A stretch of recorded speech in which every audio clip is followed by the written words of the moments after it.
Sa report naman ni Manang Milky Rigunan, yun daw mga gamit sa opisina nito inalis na.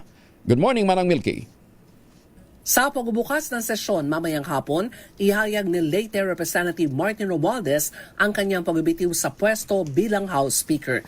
Ang ipapalit kay Romualdez ay si House Deputy Speaker Faustino Boji D. ng Isabela, miyembro ng Partido Federal ng Pilipinas na partido rin ni Pangulong Bongbong Marcos. Sa impormasyon, nagpulong kahapon sa Malacanang sina Pangulong Marcos, House Majority Leader Sandro Marcos at si Romualdez. Bago ang pulong sa Malacanang, nagpatawag ng party caucus si Romualdez sa Kamara at inihayag ang planong mag-resign. Tutol umano ang mga House Leader na magbitiw bilang House Speaker si Romualdez pero umapila ito na ibigay na sa kanya ang desisyon.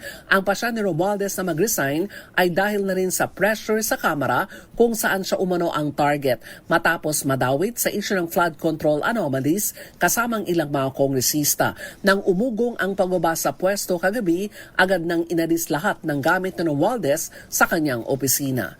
Ako si Milky Rigunan, nagulat para sa DZRH, una sa Pilipinas, una sa Pilipino.